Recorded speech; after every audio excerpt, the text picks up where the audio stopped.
Bonsoir à tous, bienvenue à cette nouvelle édition des webinaires en dentisterie vétérinaire avec Dr. José Marcoux. Mon nom est Hélène Perra. J'ai le plaisir d'être la modératrice. Ce soir, le sujet, c'est des cas difficiles qui vont vous être présentés. On veut rendre le webinaire un petit peu plus interactif.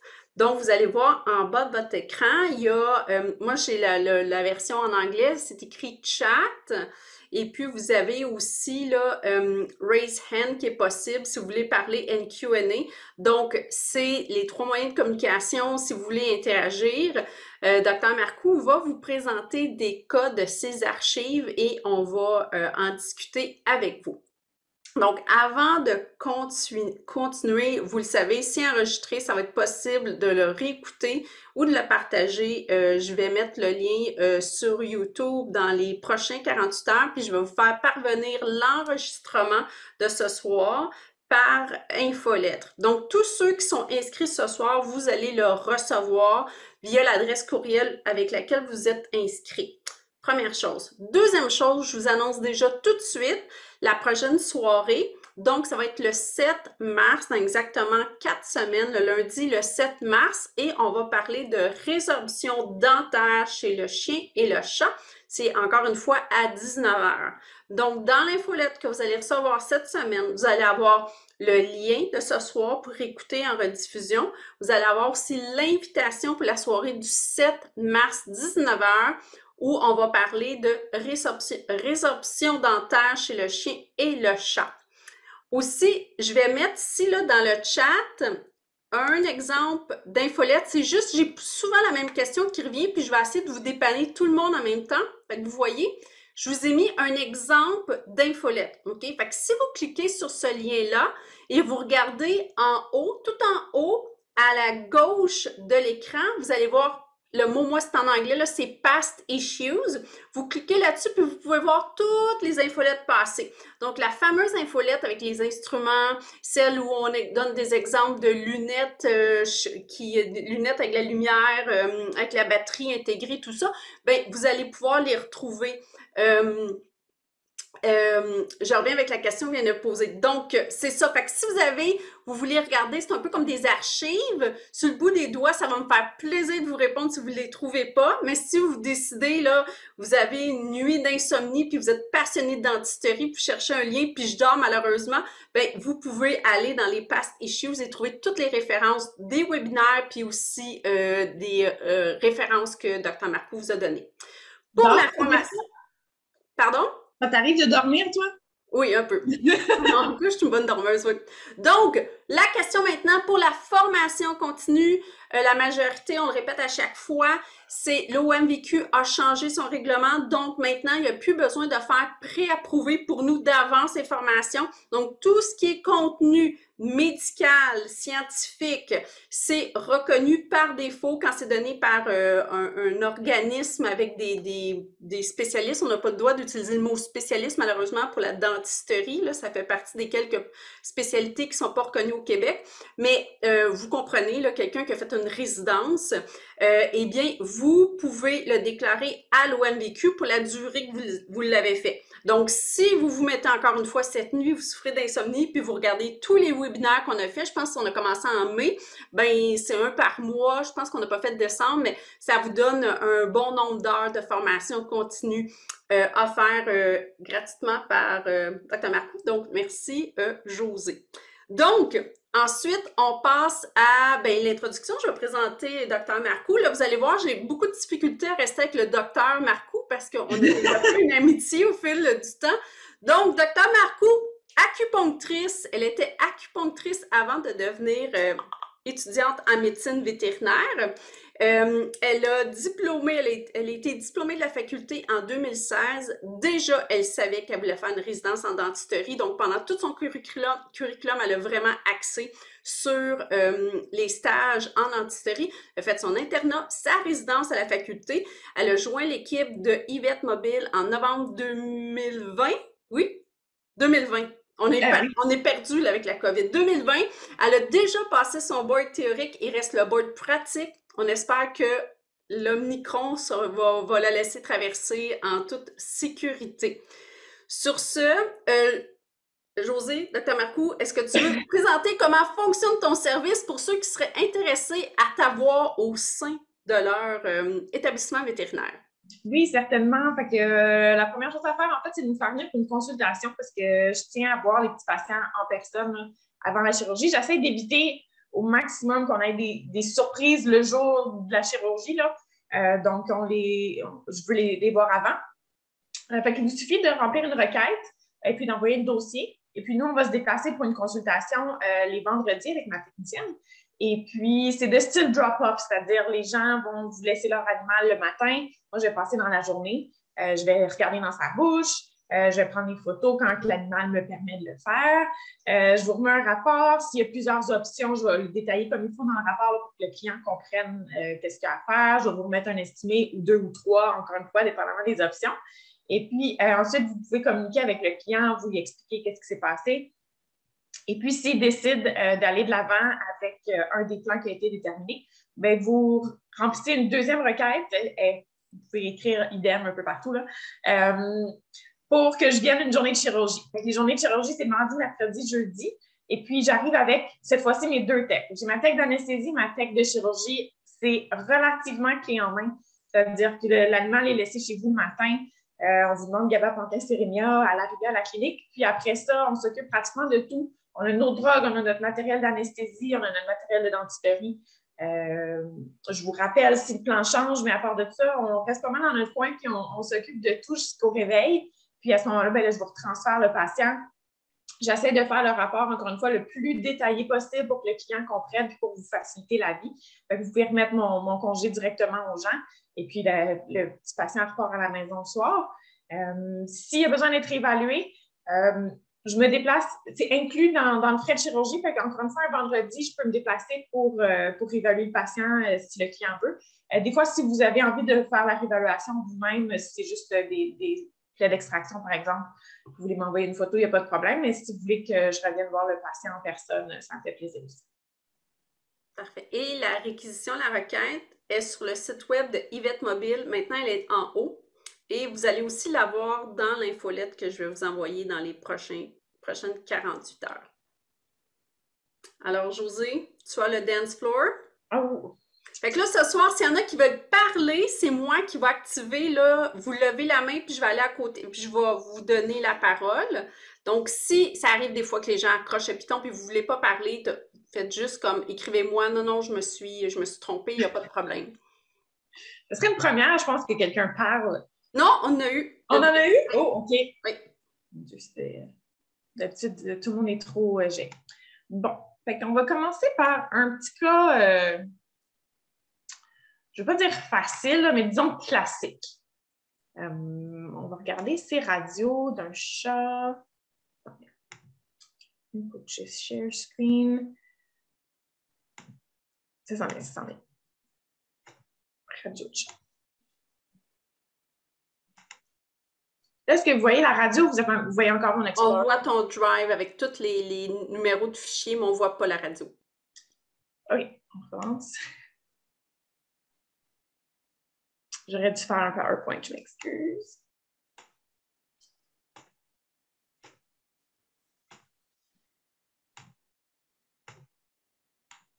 OK, là, vous voyez une radio.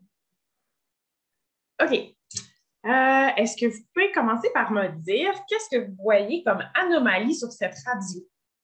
Puis là, je veux des vrais diagnostics que vous écririez dans un dossier.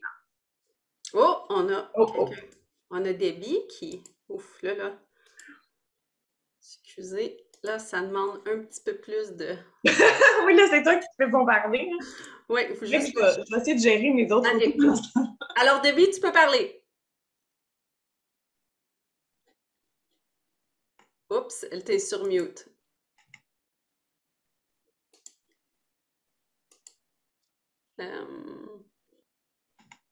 Ça marche? Oui! OK. Est-ce que je vois de la suréruption? Pour les canines? Oui. Oui. Fait que c'est dans pas les logos, là, mais les abréviations de l'ABDC, c'est Abnormal Tooth Extrusion. Il n'y a pas comme vraiment de mots en français, là, c'est comme des traductions libres, là, fait que, mais oui, c'est pas mal ça que ça veut dire. Il y a effectivement les canines qui sortent un petit peu plus qu'à la normale. Les chats font ça en réponse à la maladie parodontale. À la place de perdre de l'os, ils poussent leurs dents. Donc, c'est que les chats aiment faire les choses à l'envers. Fait que dans ce cas-ci, c'est pas trop sévère, mais c'est définitivement présent, puis ça mérite d'être noté au dossier. OK. On a d'autres, là. C'est interactif, là. OK. C'est toi qui vaccines. On a, excusez, je ne vois pas tous les noms, là. Docteur, je vais vous appeler Docteur Zora. Docteur Zora, fracture des incisives 201-203. Docteur Marcoux, Karen Marcoux, inflammation alvéolaire 104-204. Docteur Bergeron, résorption de la couronne de la 203 avec un point une question. Plus Docteur Zora, plus résorption, l'expansion alvéolaire. Et Docteur Glenn Rouleau, fracture de la 201. Oui. OK. Fait que si on y va avec la 201, qui est quand même bien intéressant, ce qui est plutôt rare, mais ce qu'on a, c'est une fracture de la racine. Fait que si on voulait être plus picky, là, sur mon diagnostic dans ma charte, ça irait dans root fracture. Parce que c'est pas au niveau de la couronne que c'est fracturé pour une fois, c'est au niveau de la racine. La conséquence est la même, c'est-à-dire que cette dent-là, il faut qu'elle parte, mais c'est un petit peu différent de ce qu'on voit d'habitude. Ici, la 203, fait qu'on a effectivement une fracture, on est pas mal entre la couronne et la racine, là, fait que peu importe lequel vous diriez, c'est pas mal legit. Avec effectivement une belle grosse lésion de résorption, en fait, ici et de toute la couronne. Fait qu'il faudrait enlever la 203. Est-ce que vous laisseriez la racine de la 203 en place ou est-ce que vous iriez la chercher?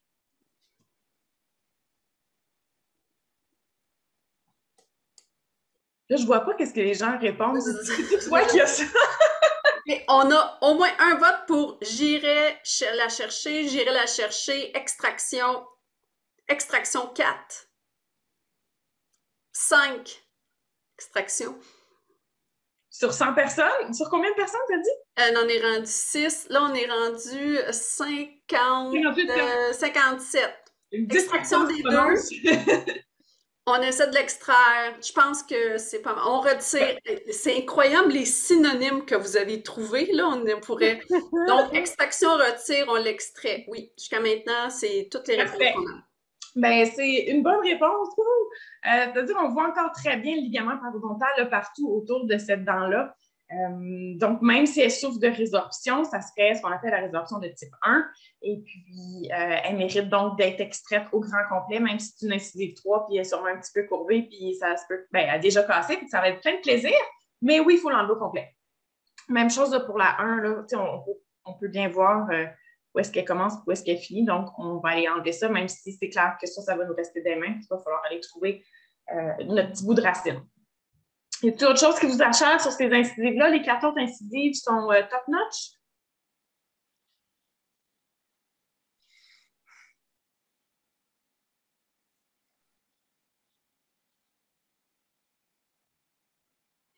Un peu de résorption apicale, la 103. OK.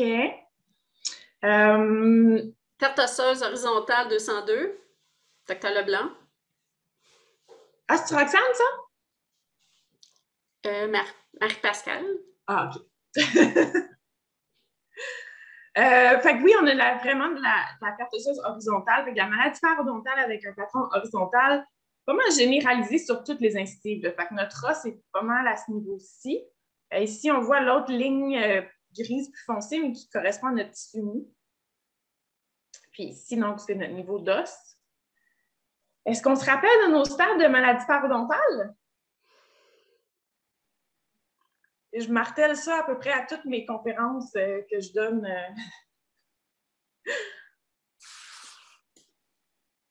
On n'a pas encore de... Pas sur ce patient-là, mais en général, quels sont les stades de maladie parodontale? OK, là, ta question, c'est quels sont les stades? OK. Fait que là, on a... ABCD, c'est-tu 1 à 10? C'est comment ça va? Il y a 4 stades, selon une Dr. Zora. Presque vrai. Là, c'est un petit peu une colle parce qu'il y a comme le stade 0 qui est un parodonte parfait, donc pas de gingivite et une bouche absolument parfaite. Fait que techniquement, ça serait comme le 5e stade, là, ce qui est comme le stade 0. Puis ensuite, on avait effectivement les stades de 1 à 4. Est-ce qu'on sait à quoi ils correspondent, les stades de 1 à 4?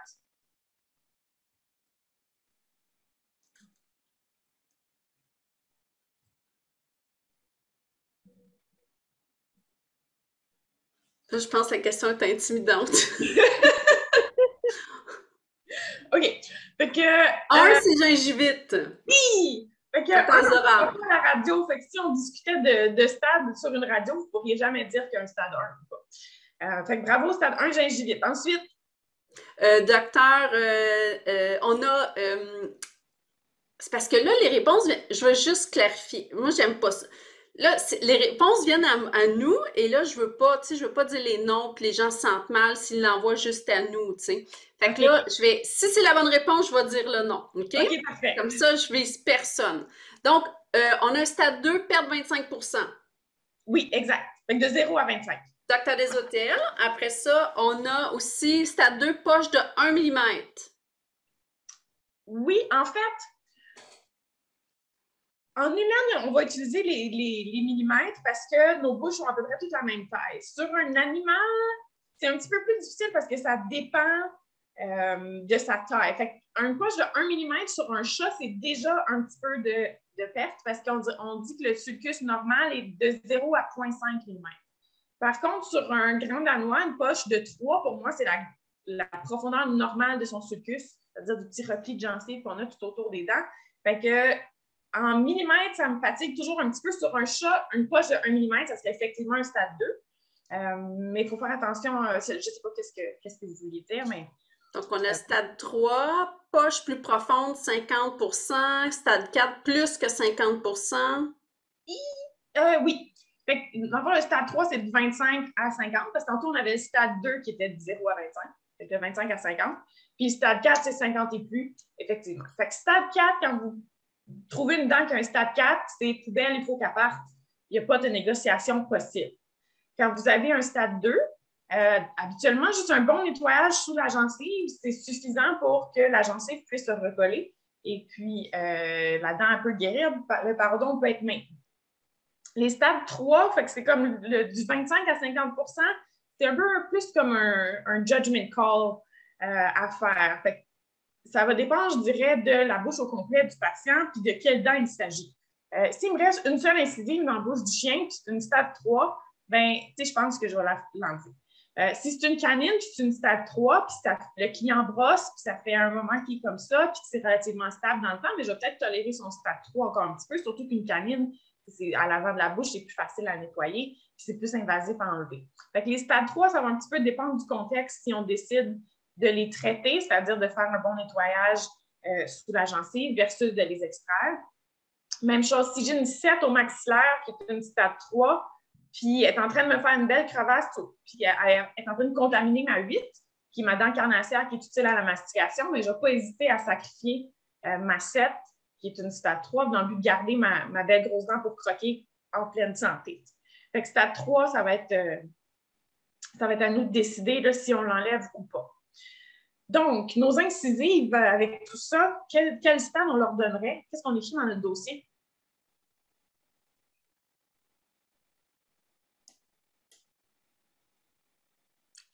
On a un stade 2. On a un stade 3. On a un stade 2-3. Oui, c'est pas mal ça. Fait que probablement que mon incisive 3, ma 103, qui est plus longue, donc en proportion, sa perte osseuse est moins grande, elle, je la mettrais probablement stade 2. Puis les 3 autres incisives sont pas mal stade 3, puis même ils flirtent avec le stade 4. Là.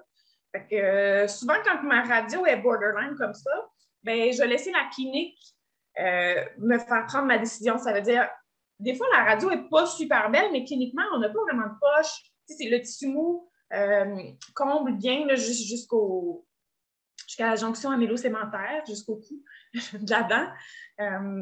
Fait que je vais les laisser en place. Puis si par contre, là, j'ai des belles poches de 2-3 mm sur un chat, des incisives de chat, là, poubelle. Fait que pour cette radio-là, c'est pas mal beau. J'ai entendu les mots ostéite. On va regarder les canines de plus près, puis on en jasera. Bon, fait que là, il faut que je stop share pour changer d'image. Mais bravo à tous, hein, vous êtes vraiment bons. Oui, tout à fait. Je suis contente. Ce serait le fun de faire un quiz un soir, là. Donc, ici, on voit encore là, nos incisives passées. On voit tout à fait la résorption encore sous cet angle-ci. Puis, si on se consacre à notre canine, fait qu'on a dit tantôt qu'elle avait un peu d'extrusion ou d'éruption anormale. Puis, son stade de maladie parodontale, on dirait quoi?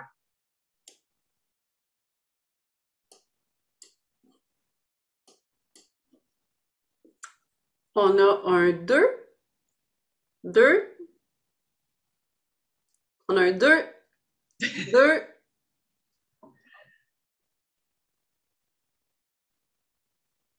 Oh, là, c'est les 2 qui rentrent. OK. C'est pas mal ça. C'est-à-dire que ici sur ma radio, j'ai probablement le buccal, qui est mon os ici. Puis ici, j'ai comme un petit rond un petit peu plus foncé qui est peut-être le palatin. Fait qu'il faudrait juste vérifier cliniquement avec notre sonde, s'assurer qu'on n'a pas de poche, qu'on n'a pas de perte osseuse qui est plus importante, c'est-à-dire de vérifier si c'est cette ligne-ci qui prime ou celle-là. Parce qu'on se rappelle que quand on grade une dent pour sa maladie parodontale, ça va toujours être le pire site autour de la dent qui va dicter son diagnostic, parce qu'en fait, c'est ce qui dicte son pronostic. Fait que si, par exemple, j'ai une dent de 2 racines, puis j'en ai une qui est stade 4, puis l'autre est parfaite, bien, c'est bien plate, mais cette dent-là, il faut qu'elle parte pareil. Donc, si, par exemple, au palatin, j'avais une grosse poche, puis qu'au buccal, elle était bien belle, bien, il faudrait quand même que je l'extrais.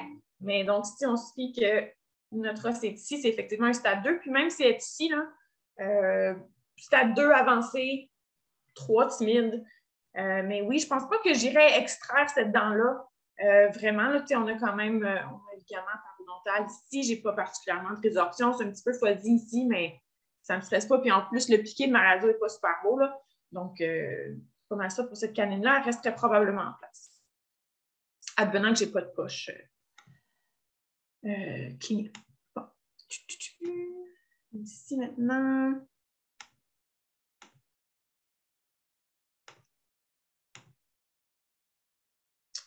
Nos prémolaires. Est-ce qu'il y a des anomalies? Là, je pose la question at large. Est-ce qu'il y a des anomalies?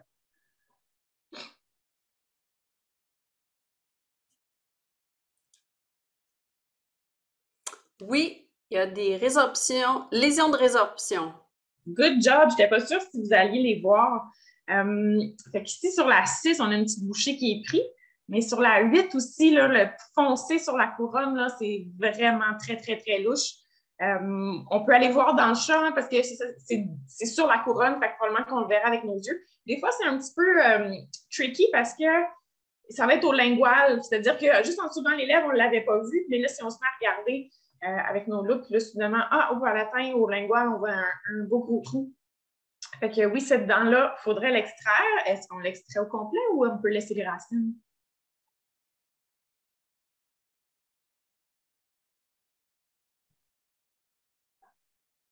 Au complet.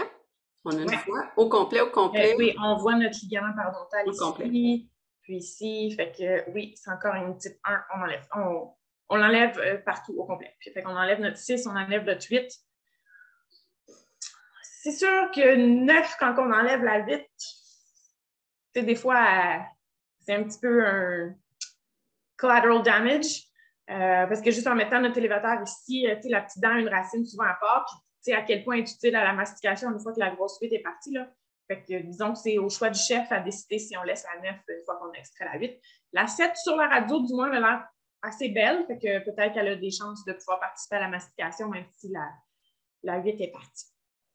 Là, je vois que le temps avance. J'ai des cas pas mal plus cool que ça. Je voulais juste faire un petit review de radio, là. Mais on va aller trouver des cas. Donc là, on était niveau... Quel niveau? Là, tu sais, une fois, on donnait des niveaux. C'était niveau 2, mettons.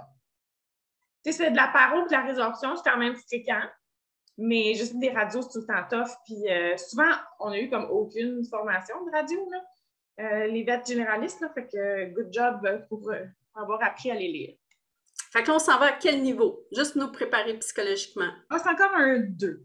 OK. C'est comme un cas cool, tu sais, il n'est pas difficile, il est juste comme un peu particulier, mon prochain. Et je trouve une photo. Non, je les avais mis en ordre, mais vu que le viewer... Ah, si je... Ah, je vais essayer ça.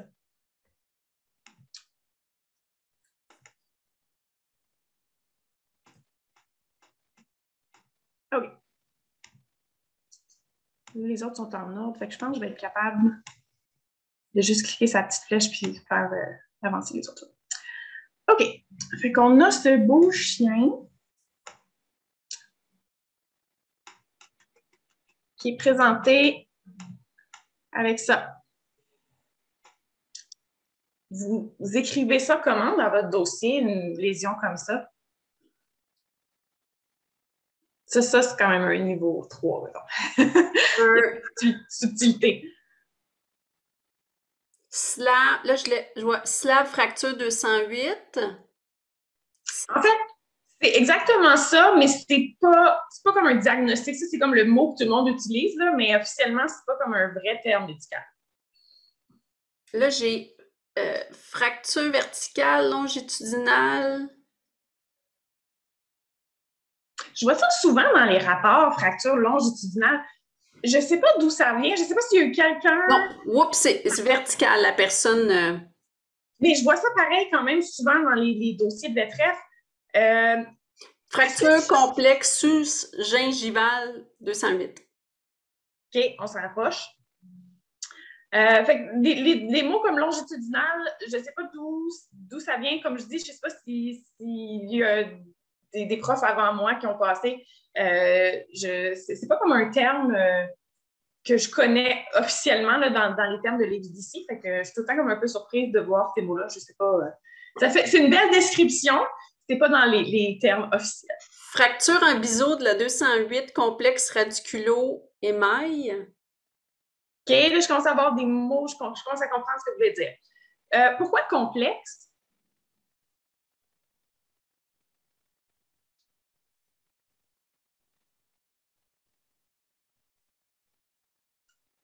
Ça fait 2 qui disent ça. Qu'est-ce que... Oh, là, c'est Oh, c'est silence! Cavité, parce que la cavité est atteinte. OK, où sur la photo? S'il y en a qui veulent parler, là, je peux donner... Moi, je lis ce que vous écrivez, mais je suis pas très bonne en dentisterie. Malgré que depuis 1 an, je me suis beaucoup améliorée. Oui, c'est ça. Hein? T'as pas eu le choix, t'étais pris en otage. Fait que les termes compliqués et non compliqués, ça vient encore des termes traduits de l'EVDC, complicated fracture or uncomplicated fracture. C'est quand la pulpe est exposée ou non. Il y avait quelqu'un qui venait juste de l'écrire. Ah, bon, complexe ouais. exposition pulpaire. Exact. Mais sur cette photo, j'en ai pas d'autres sous un autre angle, mais ce chien-là, la pulpe n'était pas exposée. Fait que c'est le typique... C'est effectivement une fracture en biseau. Je ne sais pas si c'est comme un terme officiel, là, mais c'est typique des PM4, en fait, à cause de la forme triangulaire de la dent. Quand elles vont casser, il y a comme... C'est comme un iceberg où il y a une partie de la falaise qui se détache, là. Ça va être vraiment comme une partie superficielle de la dent qui va se séparer. Fait que dans son cas, la pulpe n'est pas exposée, mais ça va sous la gencive, comme plusieurs l'ont mentionné. Fait que si ça va sous la gencive, vous pouvez écrire sous-gingivale ou radiculaire. Fait qu'à partir du moment où c'est sous la jonction amélo-sémentaire, même si c'est juste quelques millimètres, c'est la racine qui est impliquée. Fait que ça, pour moi, ça serait une uncomplicated crown root fracture. Parce que c'est et la couronne et la racine qui sont impliquées, mais que la pulpe n'est pas exposée. Fait qu'en français, c'est quoi? Ça serait fracture non compliquée de la racine et de la couronne.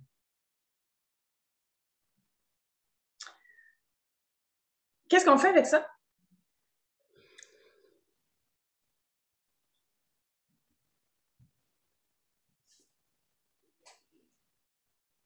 Radiographie, radio. Okay.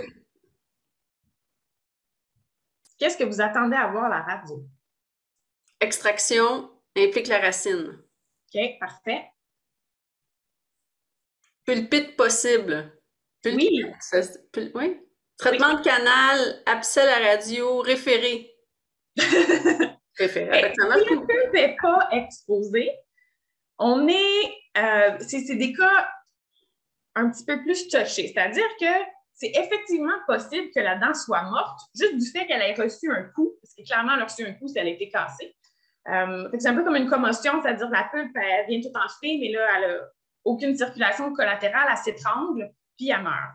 On peut avoir une dent qui est morte, même si elle a subi une fracture non compliquée seulement. Mais elle peut tout à fait être vivante. Là, ce serait dommage de l'extraire. On va parler de la portion de la racine après. Mais si c'était juste la couronne d'impliqué, on pourrait la garder, faire ce qu'on appelle un scellant dentinaire. Par contre, j'aime vraiment ça que tout le monde m'ait parlé de prendre une radiographie parce qu'il y a une étude qui a montré sur les PM4 en particulier que chez les fractures non compliquées comme ce patient-là, c'est-à-dire que cliniquement, il n'y a pas de communication avec la pulpe, il y avait 25 de ces dents-là qui avaient des lésions à la radiographie qui nous montraient que ces dents-là étaient mortes. Fait qu'on ne peut pas se dire « Ah, la pulpe n'est pas exposée, on est sain et sauf ». En fait, non, il y a 25 de ces animaux-là qui ont vraiment besoin de soins. Fait que good job si on prend des radios des fractures non compliquées. Donc, j'ai pris une radio. Là, je ne sais pas si ça va être dans l'ordre.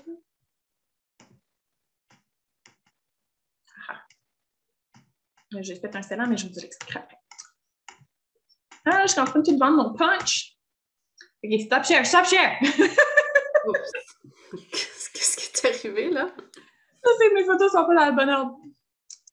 C'est ton prochain cas. Ouais, là, je vais vous montrer. J'ai pris ça comme radio. Qu'est-ce que ça nous inquiète?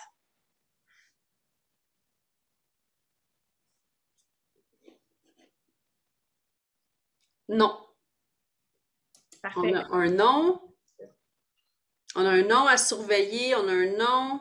On les surveille toujours, bonne idée. Donc. La couleur de la racine est plus gris.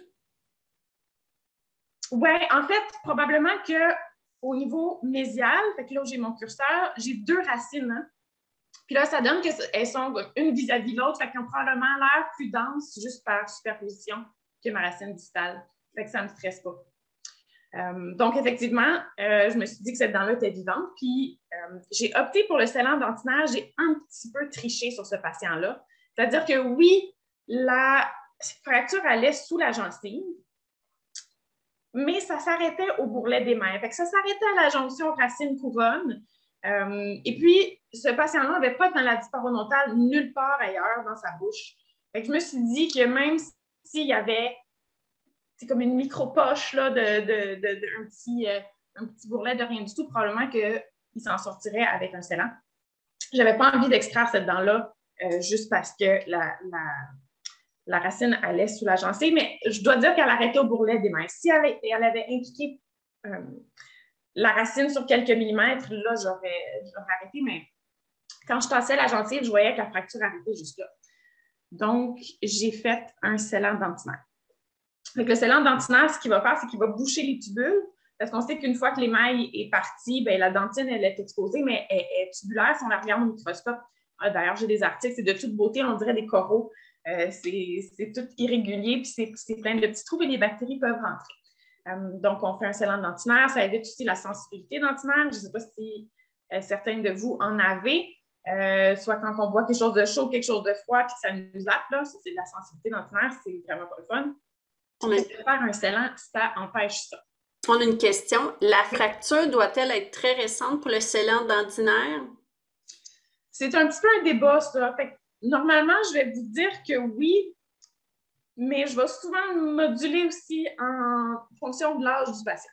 Fait que si on va dans les détails, la pulpe est à l'intérieur de la dentine qui est à l'intérieur de l'émail. Si on a une fracture ou toute autre irritation qui arrive, par exemple, chez l'humain, fait que disons qu'on a une fracture, fait que là, la dentine est plus mince qu'à l'habitude. Les odontoblastes, ils se sentent agressés parce qu'on sait qu'ils ont des petites pattes là, qui vont dans les tubules. Là, ils savent qu'il y a toutes sortes de mouvements de fluide. Mais ce qu'ils vont faire les odontoblastes, c'est qu'ils vont déposer plus de dentine vis-à-vis du site de la lésion. Fait que de l'intérieur, ils vont comme se faire un plombage. Donc, quand je vois une fracture puis qu'il y a comme 2 pouces de terre dessus, les arêtes sont arrondies, je suis pas mal persuadée que ça fait des mois, voire des années que la fracture est là. Souvent, je vais les laisser tranquilles parce que je suis assez persuadée que la dent a eu le temps de se réparer toute seule, puis que moi, avec mon scellant, d'aller boucher les tubules sur quelques microns en surface, ça ne va probablement pas changer le cours de la vie de ce patient-là. Il y a des dentistes qui vont peut-être vous dire de les sceller tous dans le doute. Ce ne serait pas une mauvaise idée. Fait que moi, quand j'ai l'impression qu'ils sont plus vieilles, je ne les scelle pas. Par contre, sur les jeunes patients, là, on sait que la dentine est beaucoup plus mince. Fait que ça, j'ai tendance à être un petit peu plus agressive avec ceux-là. Fait que 5 ans et moins, souvent, je vais recommander un petit peu plus les scellants. Que je sache qu'elles soient vieilles ou pas, là, je vais y aller. Puis si on n'a pas cette possibilité-là, si on n'a pas la possibilité de mettre un scellant, Oui, parce qu'en fait, c'est moi qui mets les scellants. C'est pas en pratique générale, normalement, vous n'en mettez pas. La plupart, on va être d'accord pour dire qu'on les laisse tranquilles. Encore là, si c'est un très jeune chien, ça vaudrait la peine de le référer. Mais si c'est un patient de 5 ans et plus, puis que ça ne me stresserait pas tant que ça. La plupart vont être pas traités. Puis, on ne peut pas leur demander, malheureusement, si c'est sensible, mais la plupart vont aller sans traitement, puis on va considérer que c'est acceptable comme ça. Par contre, je vais vous montrer l'autre côté. Parce que ce client-là m'était référé parce qu'il y avait la fracture en biseau de cette dent-là. Et en examinant le patient,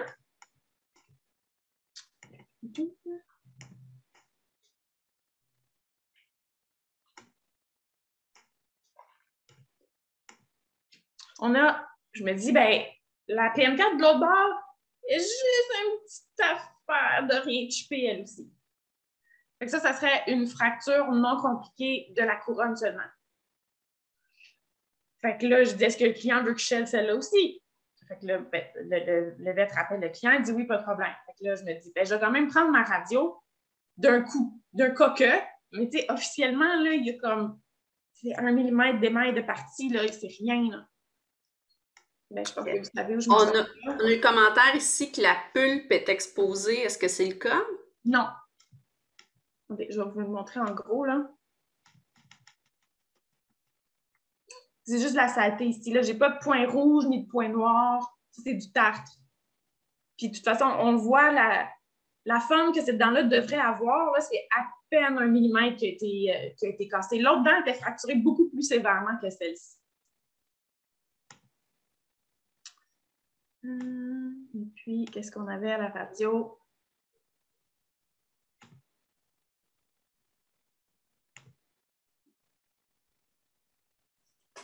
Je vais vous dire ça dans une seconde.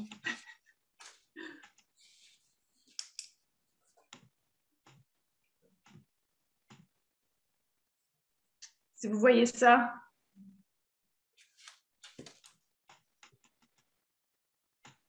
est-ce que ça vous embête?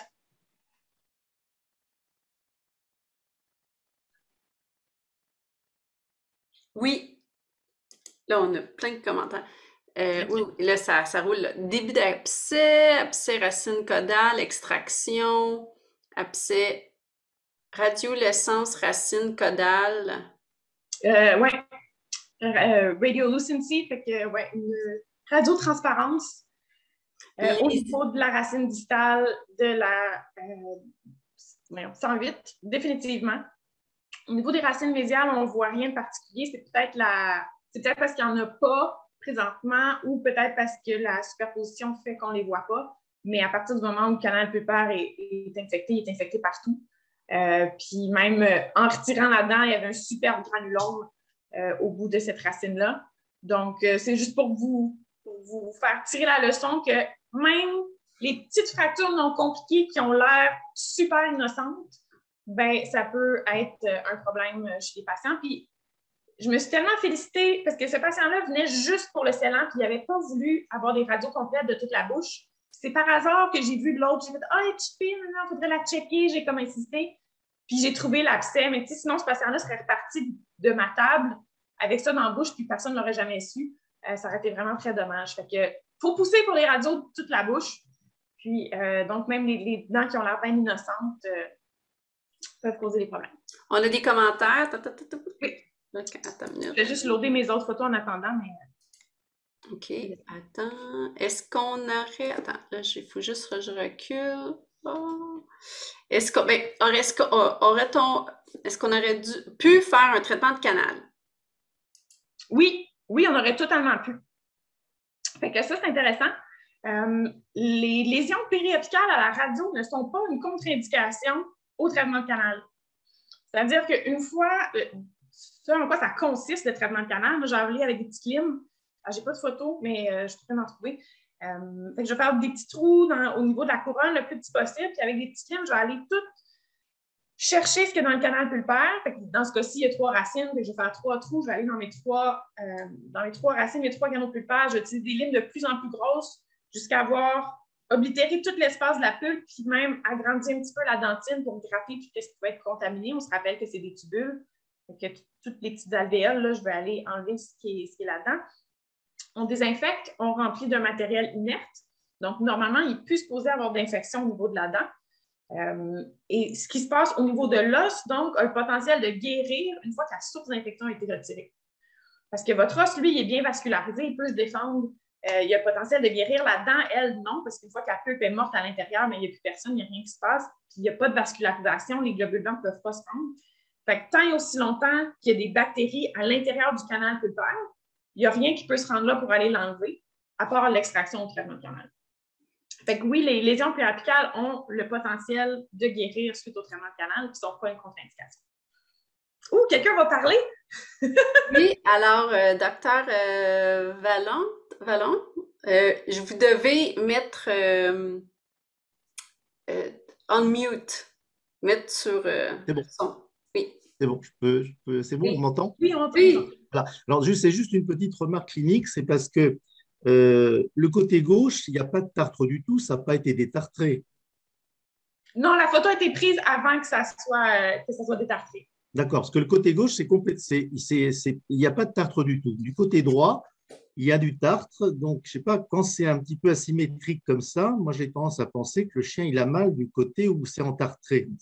Ce qui se confirme parce qu'on a une dent qui ne semble pas lésée, mais... Oui, tout à fait. C'est un excellent commentaire, puis on le voit souvent cliniquement. Puis souvent, en radiographie, justement, on trouve quelque chose qui explique ça. Fait que si un patient qui se présente avec du tartre d'un côté puis pas de l'autre, il faut investiguer ça, tout à fait.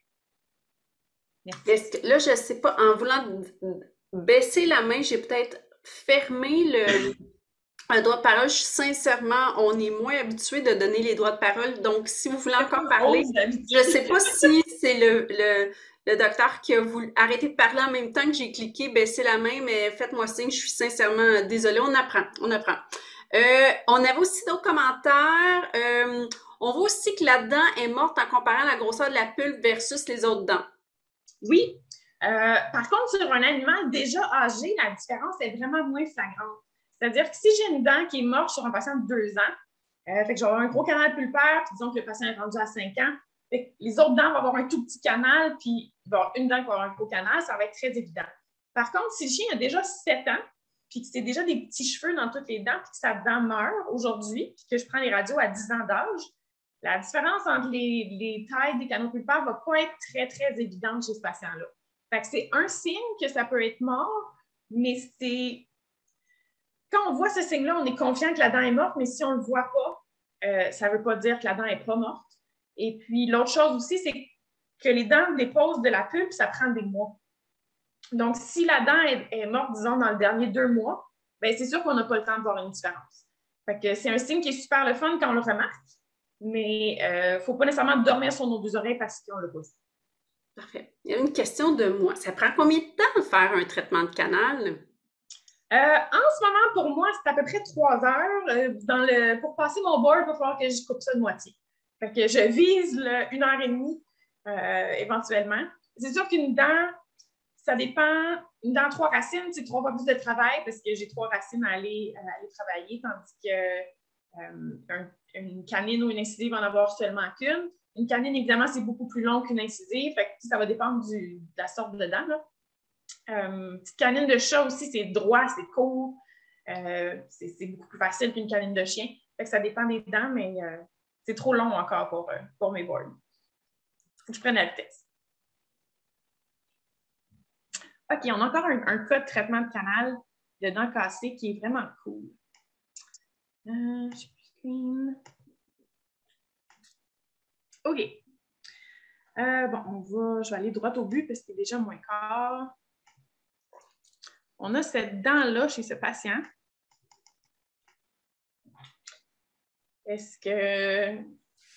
Comment on décrit ça?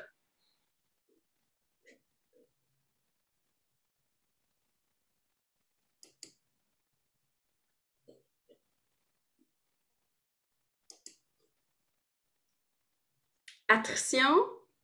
Oups, là, ça rentre. 304 fracturants biseau. On en a d'autres. Je vais l'ouvrir. Fracture compliquée de la couronne. Abrasion de la face. Oups, ça bouge. Fracture compliquée de la couronne, possiblement racine. Fracture de la 304 compliquée.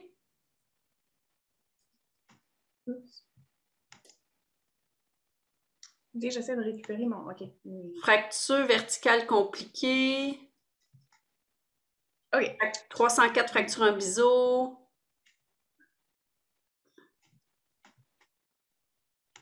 J'en ai d'autres photos de cette très belle dent. Je leur ai toutes donné des noms tantôt pour qu'ils se présentent en ordre, puis ça clairement que le viewer ne comprend pas que j'ai vu en ordre alphabétique. OK. Fait que si j'ai une autre photo.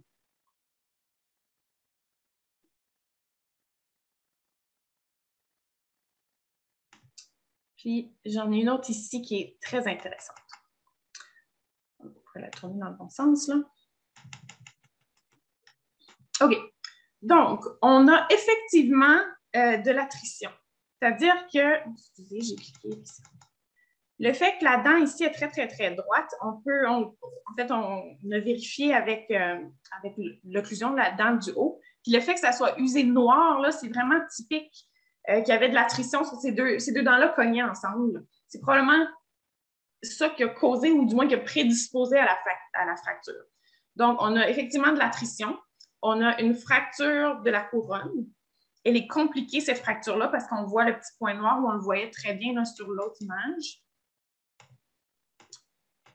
On a, qu'est-ce qu'on a eu comme réponse? On a fistule, abcès, pas fistulé. On a... Pourquoi j'ai plus de petites flèches? Bon, il ne compare pas. Bon, fait que c'est pas clair en ce moment si cette fracture-là s'étend sous la gencive, ou en tout cas, il va falloir explorer ça parce que ça disparaît ici. Il va falloir voir comment loin ça va. Fait que c'est compliqué. Ça implique la couronne, peut-être la racine, et il y a eu de l'attrition. Il y a probablement une histoire de malocclusion qui s'est mêlée de tout ça. Et puis, est-ce que vous voyez ça ici? Ce petit bouton qui a l'air si innocent. Est-ce qu'on sait c'est quoi? J'ai entendu le mot tantôt. Fistule, abcès. Donc, ouais, c'est ce qu'on appelle un paruli. C'est le mot scientifique. Vous pouvez avoir l'air bien cute en buvant le thé. C'est le point de sortie d'une fistule. Et c'est typique qu'il soit à la jonction entre la gencive attachée et la muqueuse alvéolaire, associée à une dent cassée. Donc, lui, là, il est vraiment dans sa localisation typique. Et ça, oui, je vous signifie qu'il y a un beau abcès associé à ça. Peux-tu donner plus d'explications? C'est quoi c'est quoi le nom? Peux-tu répéter? Un paruli. Paruli. P-A-R-U-L-I-S. Et si vous prenez un petit instrument, vous allez voir que ça rentre bien loin.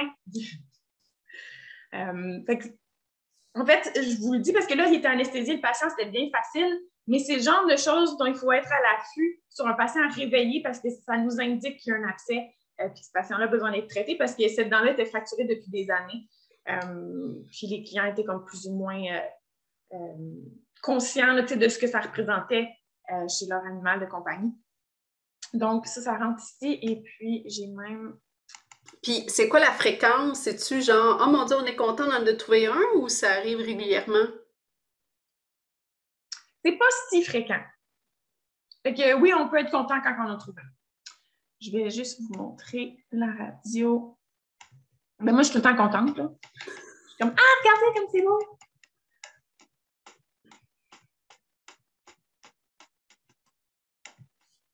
Ah, OK.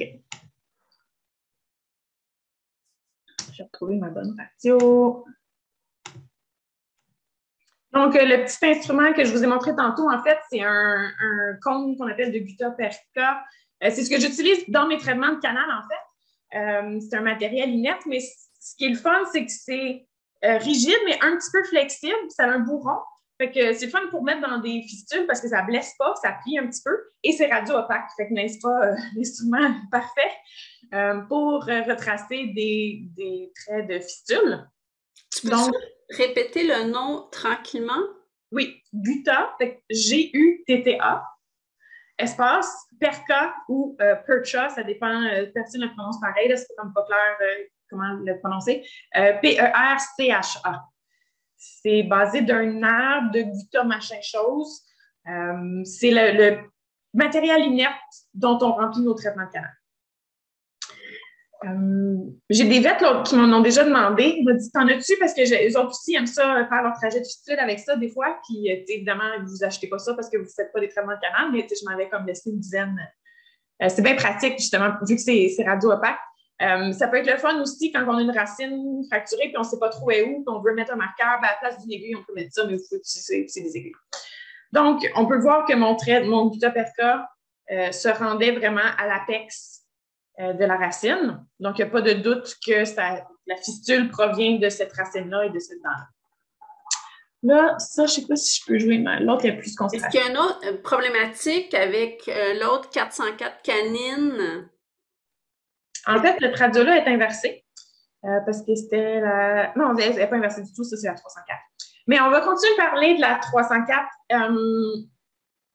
Qu'est-ce que vous voyez radiographiquement là-dessus? Parce que là, il y en a plusieurs signes de maladies endodontiques. Là. La dent est morte.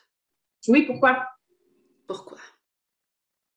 La pulpe est dilatée. Oh mon Dieu. L'élargissement de la cavité pulpaire, très grosse pulpe, racine beaucoup plus courte. Elle semble plus courte, oui, ça, c'est autre chose. Mais bon, effectivement, ce dont je parlais tout à l'heure, là, fait que la cavité pulpaire qui a l'air plus grosse, en fait, c'est pas... Ce qui est important de savoir, c'est pas parce qu'elle a grossi quand elle est morte, c'est plutôt parce qu'elle a arrêté de rétrécir quand elle est morte. Donc, ce chien-là avait, je ne sais pas, 7-8 ans. Ce canal-là, je vous dirais qu'il y a au maximum 2 ans, puis ça fait longtemps que c'est mort, ce temps-là. Il y a un gros canal là, en comparaison avec l'autre. Vous voyez, l'autre, le canal est très petit, fait qu'on sait que c'est un chien un petit peu plus âgé. Là. Ça fait longtemps que c'est là. Effectivement, la racine apparaît beaucoup plus courte que l'autre. Il y a 2 explications possibles. Soit qu'elle a fait de l'extrusion, fait que la dent elle a été poussée. Chez un chat, ça aurait été probablement le cas. Chez les chiens, c'est un petit peu plus rare. Puis si on regarde en bouche là, la forme de la racine, de la couronne et tout, je ne pense pas qu'il y a eu de l'extrusion. L'autre possibilité, c'est qu'il y a eu de la résorption de la racine. Ça fait tellement longtemps que ça s'est cassé que le corps il essaie par tous les moyens possibles de résoudre cette infection. Donc, Docteur Lebel, Marie-Pierre Lebel, elle l'a dit elle a écrit une fraction de seconde avant que tu le prononces. OK. Est-ce que je peux faire un traitement de canal sur cette dent-là?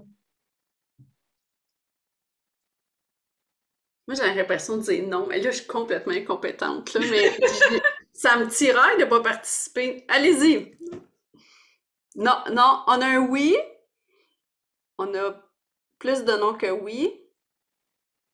On a un oui. Non à cause de la résorption. Non. J'aurais tendance à dire oui, car pas de perte osseuse. plein Non, parce qu'un abcès fistule, non.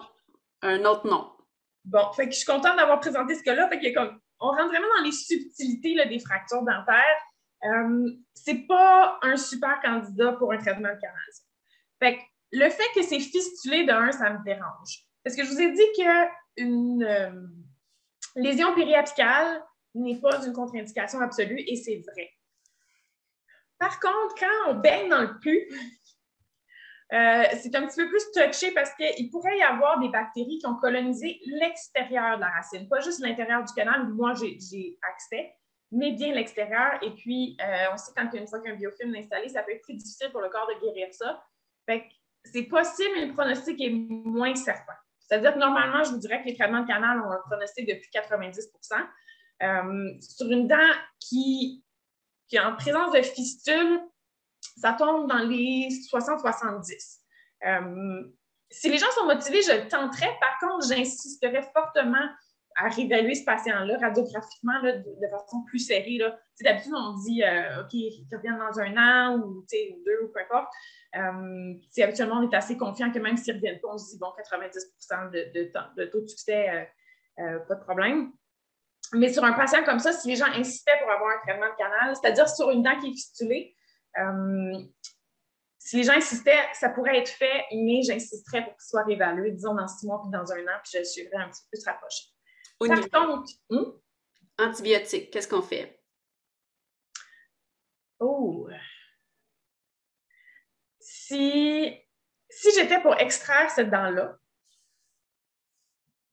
puis il est sur ma table aujourd'hui, je suis en train d'extraire la dent, je ne mettrais pas d'antibiotiques parce que je suis en train d'enlever la source d'infection et la bouche, c'est magique. C'est magnifiquement vascularisé et puis le corps a cette facilité de résoudre les infections dans la bouche une fois que la cause est retirée, que j'en mettrais pas. Par contre, si je vois ce patient-là en consulte et que je vois le paruri, j'ai une forte suspicion qu'il y a un abcès et que son rendez-vous est dans 3 semaines pour faire son extraction, ben il n'y aurait pas de mal à mettre des antibiotiques pendant les 3 semaines pour soulager le patient. Ceci étant dit, je viens de vous dire que cette dent-là est fracturée depuis probablement 5 ans. Ben, si on le soulage pendant 3 semaines, c'est comme... Mais si tu fais ton traitement de canal pour te pratiquer pour ton board, pour couper ton temps en 2, est-ce que tu lui donnes des antibiotiques? Oui, ça serait peut-être un des rares cas où il y aurait comme une logique à en mettre, oui. Parfait. Mais je ne ferais pas un traitement de canal sur cette dent-là parce qu'on a dit le mot tantôt, résorption. La résorption dentaire est une réelle contre-indication au traitement de canal. C'est-à-dire qu'une fois que la résorption dentaire, c'est quelque chose qui est super mal compris. On ne sait pas trop c'est quoi les facteurs déclencheurs. On ne sait pas comment ça commence. On ne sait pas comment ça arrête. Puis on sait que juste parce que tu as fait un traitement de canal, ça ne veut pas dire que la résorption va arrêter.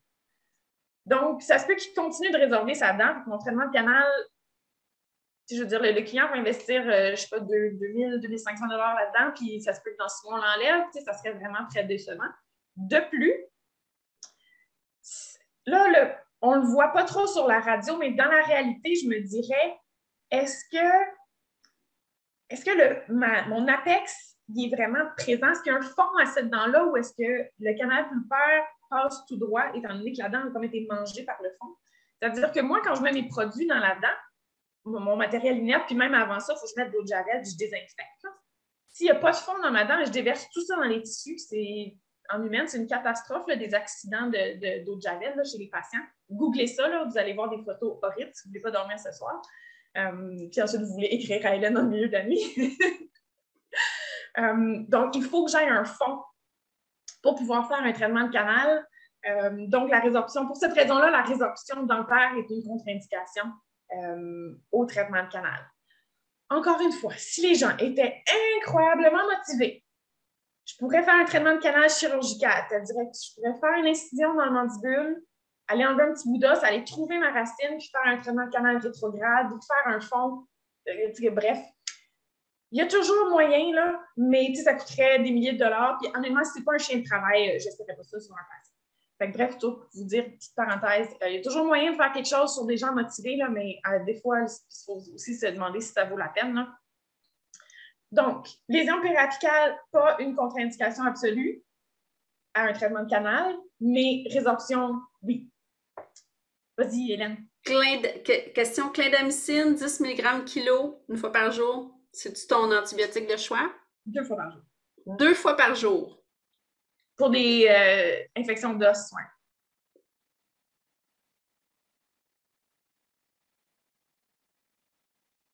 Pour l'instant, il n'y a pas d'autres questions. Fait que c'est ça pour les traitements de canal, toutes les petites subtilités. Puis quand est-ce que c'est une... En fait, si vous voulez, si vous en rappelez pas, vous pouvez toujours m'écrire, m'envoyer vos radios, dire hey, c'est un bon candidat pour un traitement de canal, je peux vous dire, on va répéter.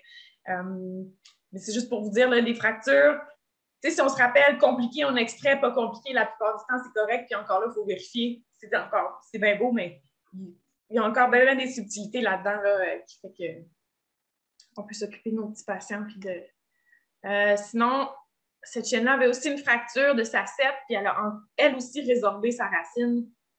Cette chienne-là a l'air de répondre à l'infection avec de la résorption. Il y a une belle radio ici. Elle avait une autre belle fracture de sa cisse de l'autre côté. Puis on a vu aussi elle avait une incisive fracturée avec une racine retenue. Fait qu'on a fait un beau ménage dans ce chien-là. On a enlevé notre canine parce que rendu là, le pronostic de cette canine-là était comme pas mal loin. Là. On a enlevé notre petite... je n'ai pas la radio, mais je vous jure que je l'ai enlevé. On a enlevé aussi nos petits prémolaires. Pourquoi est-ce que je fais toujours des radios post-op de mes extractions? Oups. Je peux vous donner au moins 3 bonnes raisons. S'assurer qu'il ne reste pas de bout de racine pour avoir la preuve, pour être certain qu'il... Hein? La grosse raison évidente pour s'assurer qu'il n'y a pas de bout de racine. Le nombre de fois où j'étais certaine que c'était beau, puis j'ai pris ma radio, puis ma tech est comme « Ah, il y a de quoi? » Si on ne vérifie pas, on va toujours penser qu'on l'a bien fait, puis on va se dire « Ah, là, j'en laisse jamais. » Même moi, je me suis fait prendre plusieurs fois où j'étais bien confiante puis que finalement, j'ai vu quelque chose, fait que je les prends toujours. Pas de fracture. On a aussi pas de fracture à l'os palatin ou mandibulaire. L'aspect légal aussi. Oui. Fait que je prends mes radios. Fait que de 1, je vérifie que je n'ai pas laissé de racine. De 2, je veux effectivement documenter que j'ai fait ma job comme il faut. Si la plaie déhisse dans une semaine, la première affaire que je vais... En fait, ce qui va me décider à soit retourner en chirurgie ou à faire un traitement médical de ma descente, ça va être, premièrement, est-ce qu'il me reste une source d'infection? Si je suis certaine que j'ai plus de racines, ben je vais pouvoir opter pour un traitement médical pour faire flusher la plaie, puis antibiotiques antidouleurs. Mais si j'ai un doute qu'il me reste un bout de racine parce que j'ai pas fait ma radio, puis le traitement médical ne va jamais fonctionner sur ma descente si j'ai un bout de racine qui est encore là. Donc, si ça déhisse, vous devrez pour documenter que je l'ai enlevé au complet et effectivement aussi pour documenter que le patient est en un morceau quand j'ai eu fini de jouer avec. Je l'ai peut-être déjà compté à certains, là, j'étais en stage aux États-Unis, puis on a enlevé, en fait, c'était une 10 sur un mandibule de teckel. C'était même pas sa grosse neuf, c'était la petite dent en arrière. Et puis, le lendemain, la cliente, elle rappelle, elle dit « Mon chien s'est cassé la mâchoire. Vous avez cassé la mâchoire pendant les extractions. » Puis, on vient de s'en rendre compte. Puis, blablabla.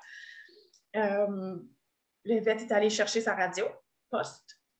Il a montré ça à la cliente. Puis, il a dit « Quand le chien est parti, sa mâchoire est intacte. C'est pas moi qui a cassé la mâchoire. Il est tombé en bas du lit pendant la nuit, je sais pas. Mais en 5 minutes, il a mis fin à la conversation. Alors que ça aurait pu... S'il n'y avait pas eu sa radio, là, je veux te dire, ça aurait pu prendre des proportions, que la dame soit mal intentionnée ou pas, ou juste peu importe de dire il faut que ça soit réparé. Bref, ça a sauvé tellement mon temps juste d'avoir pris cette radio-là. J'étais comme, bon, okay, si je n'étais pas convaincue avant, bien que je l'étais, je documente toutes mes extractions, comme quoi que la mâchoire est intacte quand j'ai fini de jouer avec le patient. As-tu déjà vu un bout de fraise brisé? Non, mais ça se pourrait. En fait, je m'en rends compte quand ma fraise elle casse. C'est rare, mais ça arrive. Puis là, après ça, on joue à il est où le morceau de fraise. Fait que je vais toujours m'assurer. C'est dur à trouver, là, ça dépend un millimètre. C'est-tu dans la serviette, c'est-tu par terre, c'est-tu peu importe. Fait que des fois, je vais prendre une radio du patient, puis des fois, je vais prendre un film 4, là, mes plus gros films, puis on va prendre un radio quasiment de toute sa tête, là, parce que des fois, c'est dans un pli de lèvres, ou c'est pas nécessairement dans l'alvéole. Là. Fait que oui, on va jouer à Cherche la fraise, puis des fois, je ne l'ai pas retrouvé, mais je sais qu'elle n'est pas dans mon chien.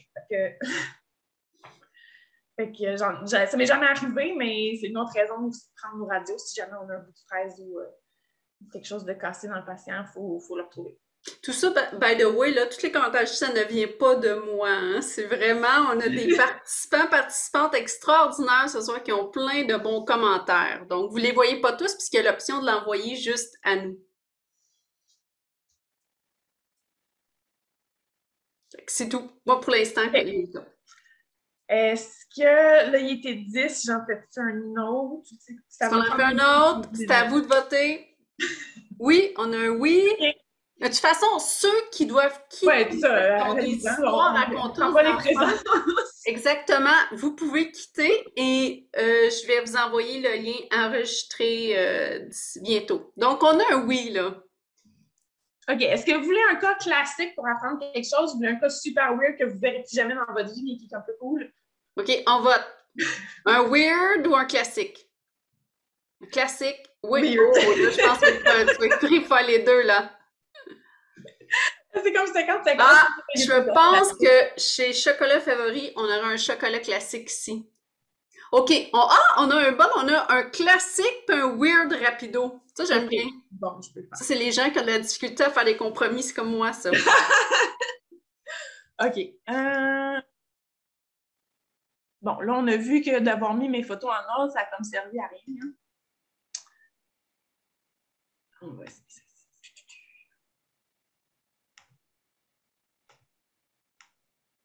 Okay. Comment, tu as une question ici pendant, comment distinguer, attends, je vais l'ouvrir, comment distinguer entre fractures compliquées versus non compliquées sans radiographie? Bien, des fois, cliniquement, on le voit. C'est-à-dire que je vais avoir un petit trou dans la dent, je suis capable de rentrer un explorateur dentaire dedans. Ça, c'est clair que la pulpe est contaminée puis qu'elle est morte puis qu'il faut faire des extractions.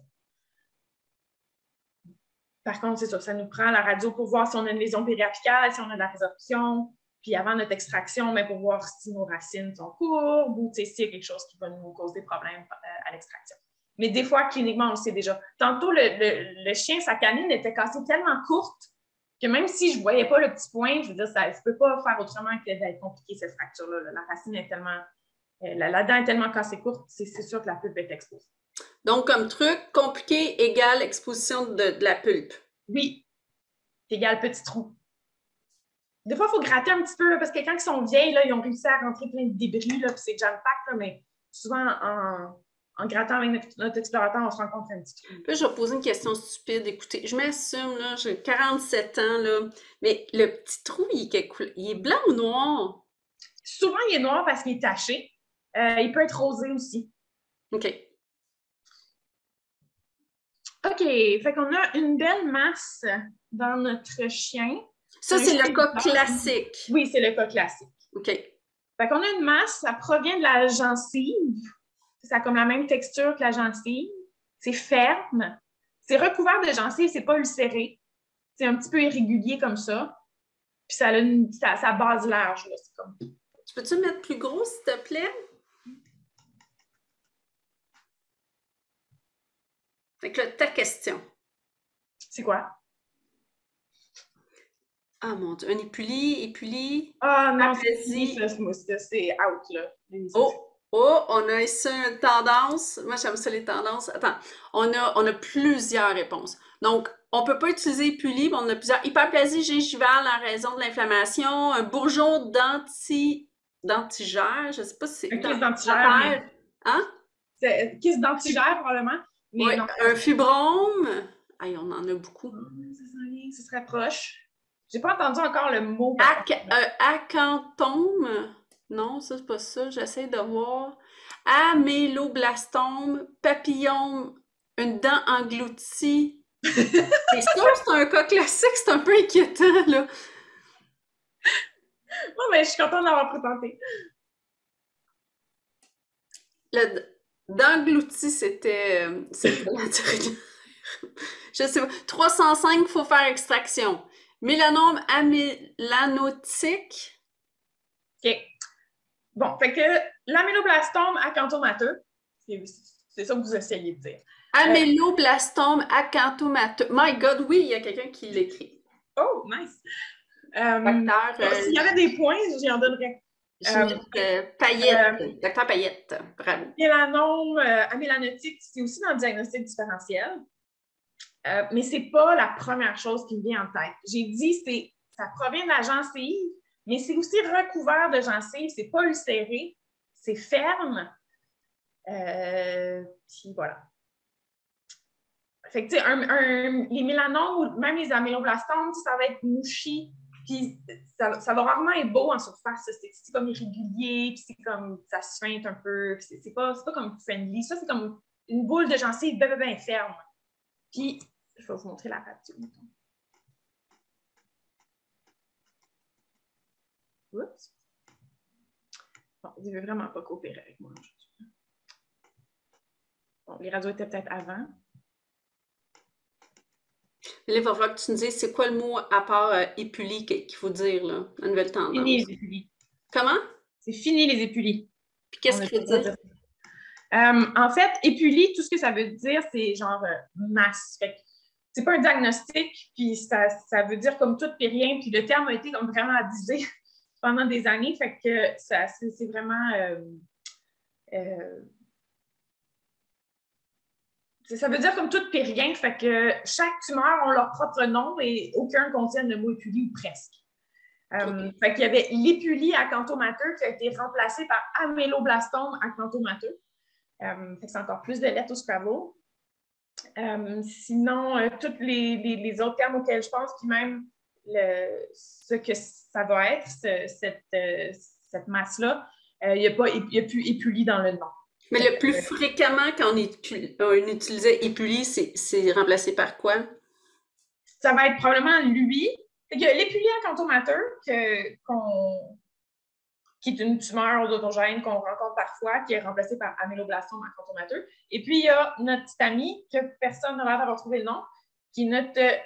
on appelle ça un POF. En anglais, c'est Peripheral Odontogenic Fibroma. Fait qu'encore une fois, en français, ça serait un fibrome odontogénique périphérique. Fait que c'est comme un fibrome, finalement. Fait qu'on ne dit plus épulie. Mais probablement qu'avant, c'était l'épulie fibromateux. C'est comme si... s'il y en a qui ont déjà vu passer ce mot-là. Moi, en passant, quand j'ai étudié mon board, là, j'avais une page de notes par tumeur. Là. Fait que j'avais mon titre, puis le deuxième ligne pour chaque tumeur, c'était « autre nom ». Et je vous jure, j'avais au moins 5 noms par tumeur. Ça a été reclassifié 1 million de fois. Fait que dépendamment de l'âge de l'article que vous lisez, ça va avoir comme 28 noms, ces affaires-là. Si vous êtes confus, je vous comprends. Je m'en excuse. On va essayer, avec les années, de faire du ménage là-dedans.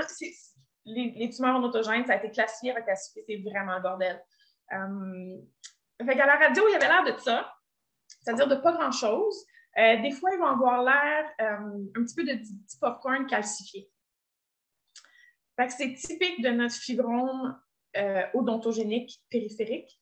Puis j'ai même un autre patient qui avait la même chose. Je vais vous montrer. Vous allez voir, les photos sont très semblables. Puis qu'est-ce qu'on fait avec ça? Mais c'est ça qu'on va en parler. Puis sa radio est plus belle à lui. Ici.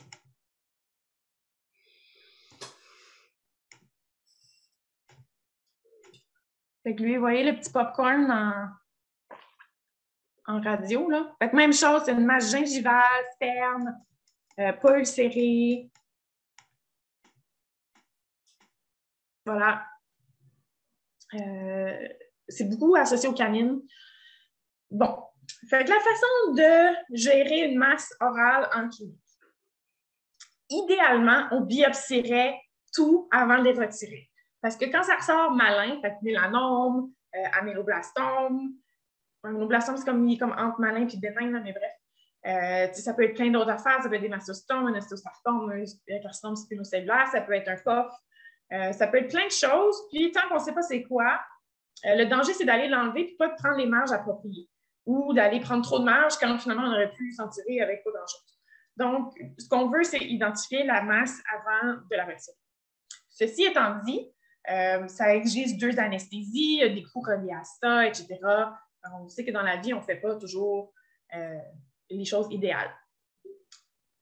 L'autre chose qui est intéressante aussi, c'est que la plupart des tumeurs odontogéniques, fait que les améloblastomes et les fibromes comme eux, exfolient pas. Fait que si vous essayez de piquer la dent, ça va être très peu satisfaisant et vous n'allez pas avoir de matériel à envoyer. Si vous essayez de piquer un carcinome spinocellulaire, ça va probablement très bien exfolier. Les ostéosarcomes, souvent, ça marche pas pire.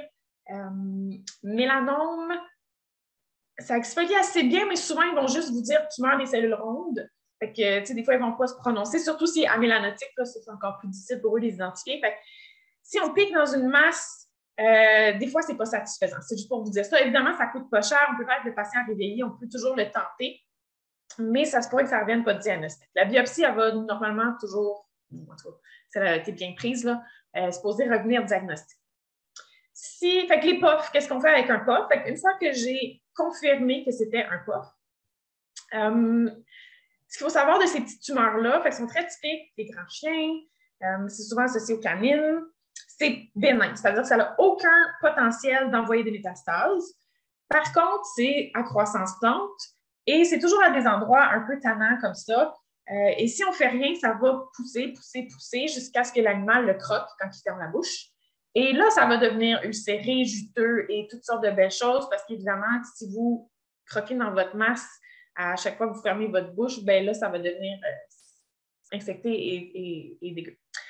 Donc, ce qu'on veut, c'est les enlever, ces masses-là. Ce qu'il faut savoir, par contre, des POF, c'est la petite affaire qui est tannante, bien qu'ils sont super bénins, ils ont tendance à revenir si on ne les a pas excisés dans leur entièreté. Donc, c'est quelque chose, on va prendre des marges d'à peu près comme 2 mm, là, tout autour de ce qu'on voit. Mais ce qui est bien tannant avec ces masses-là, c'est que justement, elles sont à base large. Puis une fois que j'ai enlevé ça avec 2 mm de marge, mais j'ai plus de gencives pour sauver ma belle canine. Donc, des fois, ça va prendre des lambeaux un petit peu funky pour refermer ces petits patients-là, comme j'avais fait dans l'autre. Fait que c'est mieux de l'enlever plus tôt que tard parce que tu as plus de chances d'avoir. Tu as plus de chances de. En fait, plus que c'est petit, plus que c'est facile à enlever, puis moins que c'est invasif, puis qu'on n'a pas besoin d'enlever les dents en même temps. C'est ma photo. Ça arrive à quel âge, ça? Ah, n'importe quel âge. Quel âge? Les Boston Terriers sont les champions, mais souvent, c'est avec les chiens de grande race qui vont faire des puffs un petit peu plus souvent. Fait que là, j'ai eu 2 caniches de suite qui ont eu ça. J'ai eu un pitbull, j'ai eu mon Boston Terrier. J'en ai fait comme plein cette année. J'ai répandu la bonne nouvelle des puffs aux vêtes. Puis en fait, c'est drôle parce que ça, c'est le premier que j'ai enlevé. Puis la vête était comme vous, elle était comme je sais pas c'est quoi comme tumeur. Puis là, j'ai expliqué le speech client. Justement, ça ne reviendra pas, mais ça se peut qu'il faut enlever la dent qui est associée parce qu'on ne pourra pas refermer. Si on enlève la dent, c'est très peu probable que ça revienne. Il faut l'enlever parce que ça grossit, blablabla. Puis on en a eu un autre ensemble quelques mois plus tard. Puis là, j'ai fait comme, OK, c'est un puff, as-tu besoin comme que je t'aide pour le speech au client? Puis il était comme, non, tu sais, je sais c'est quoi maintenant. Puis il était comme super à l'aise. C'est une des choses que j'aime de ma job, c'est que quand je vous parle, j'ai l'occasion de vous montrer des choses. Puis je sais que vous n'aimez pas toujours ça, les consultations internes, mais je vous force à apprendre des choses de dentité. Puis là, donc, c'était une question que tu viens de répondre. Donc, on est mieux d'extraire la dent pour minimiser les chances de récidive. Oui. Okay. La réponse courte, c'est oui. Si ça s'associe à une canine, c'est plate. Là, des fois, vous pouvez me faire appel à moi pour que je fasse des beaux lambeaux puis que je réussisse à sauver la dent. Là, mais si le client veut faire ça short and sweet, oui, extrayer la dent. OK. Puis comment ça s'écrit? Peripheral. L'acronyme? POF, POF. POF. Fait qu'il n'y a pas de petit D. Peripheral odontogenic, fait odontogénique puis périphérique. OK. C'est pas malin. Ça a souvent cette apparence-là, c'est gros, c'est ferme, c'est pas ulcéré, ça bouge pas vraiment. Puis tu sais, c'est bien gentil, c'est ça, c'est pas ulcéré, c'est juste comme un gros champignon. Puis si vous n'avez pas fait la biopsie avant parce que les gens voulaient sauver des sous, etc., on fait au moins la biopsie après pour s'assurer que c'était bien ça, puis que c'était pas justement un mélanome amélanotique, puis qu'il faut retourner en mandibullectomie. Puis la vitesse de croissance de ça, là? C'est pas si rapide. OK. Fait, des fois, les gens, ça fait 6 mois que c'est là, ça n'a pas trop bougé, puis là, ça grossit un petit peu avec le temps.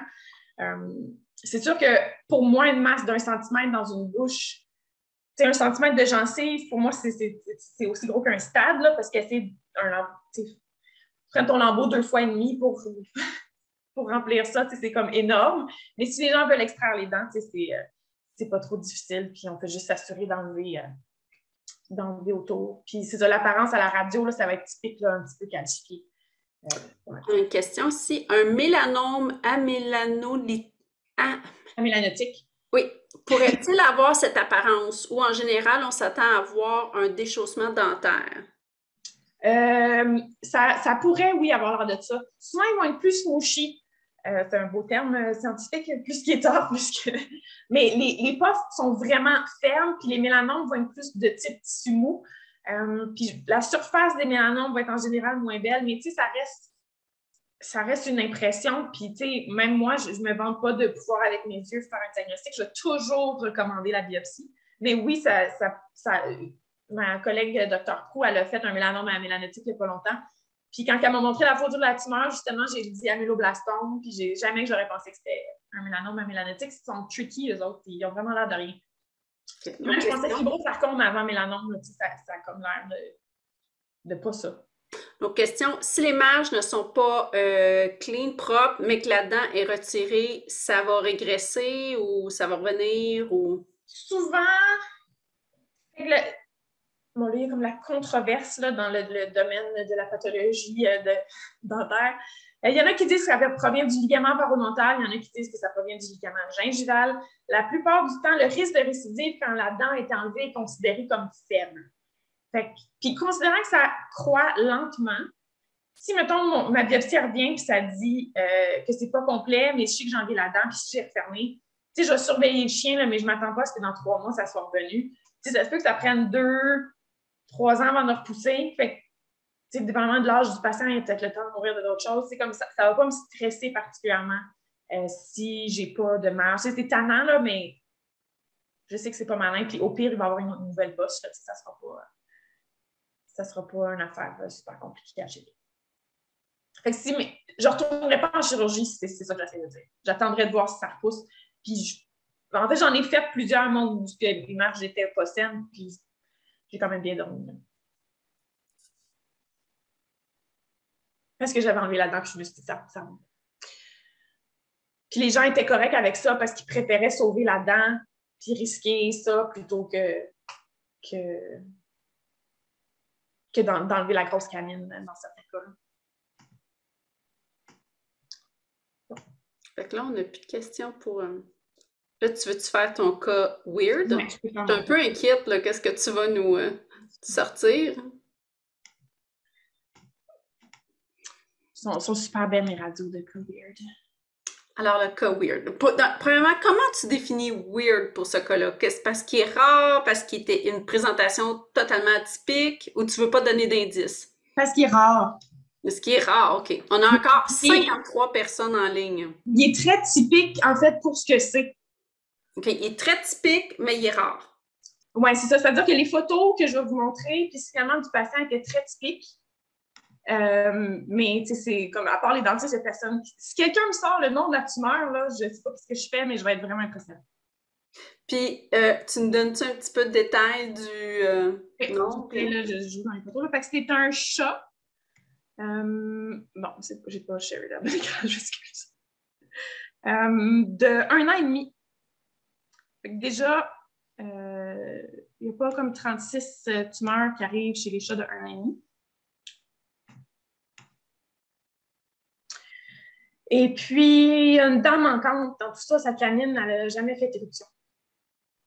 Fait que l'on cherche le nom. Ouais, si quelqu'un me sort ça. Mais... Oh, là, il y a quelqu'un qui dit oh my God, là, ça y est, ça part. Un léiomyome. Non. Un carcinome spinocellulaire. C'est super typique chez les chats, mais pas chez les jeunes chats.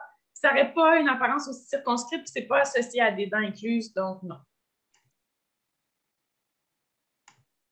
Mais en général, masse chez les chats, vous pouvez pas mal être guessé 95% du temps, c'est un carcinome spinocellulaire, mais là, j'ai dit que c'était weird, fait que c'est pas OK. Un améloblastome, un lymphome, un granulome éosinophilique. Ah, excusez, j'ai écrit ça. Un granulome éosinophilique, non. Mais ça aurait pu ressembler à ça, oui. Excusez, j'essaie de récupérer mon... Un tératome. Un Oh, nodo. cool! Mais non. Non, attends, il y en a un autre qui vient de passer. Attends une minute, je vais juste réouvrir la fenêtre, elle est fermée. Un odontoma. Chez un chien, je vous aurais dit oui. Je sais pas si c'est rapporté chez le chat. Probablement. Ça aurait pu. C'est bon, ça. Un odontome associé à une dent inclus chez un jeune patient, ça aurait pu. Puis d'habitude, les patients sont encore plus jeunes que ça, là, genre ils ont 6-7 mois. Mais, good job, mais c'est pas ça. Mais cette personne-là, je ne dirais pas son nom, mais elle a des connexions fréquentant depuis de nombreuses années un pathologiste. Ah, OK. Histiocytome dans la bouche. Non. Bientôt, on va demander la première lettre. Mes enfants. OK. Fait que là, ici, on a nos radios. Fait qu'on a ici notre dent incluse, ou en tout cas, jadis, notre dent incluse. On a aussi une apparence très kystique, attendez, de la masse, qui est typique de cette tumeur. Oh, on a un nom bizarre. Ah, mon Dieu, mais non, c'est une joke. C'est un Marcospina. Un Marcospina? Non, j'ai pas encore de tumeur à mon nom. Un kyste odontogénique? C'est possible, c'est-à-dire qu'un jeune patient qui a une dent qui n'a jamais fait éruption, puis qui a une masse, oui, il faut penser à un kyste odontogénique. Par contre, les kystes vont pousser par l'extérieur, fait qu'habituellement, on va avoir une belle masse ronde. Des fois, une apparence un peu bleutée, puis là, c'est comme tout mince, puis ça a envie de péter comme une balloune. Tandis que là, lui, c'était plus comme une masse de tissu mou qui est associée à ça. Fait que ça n'a pas tout à fait la même apparence. Mais on aurait pu Il nous faut quasiment une gageure. Mais là, je vais vous dire parce que vous l'aurez jamais. Dis la première lettre. La première lettre. En français. En français? Ça peut. Tumeur odontogénique.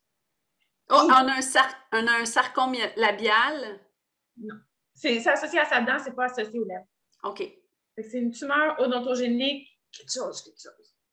Quelque chose.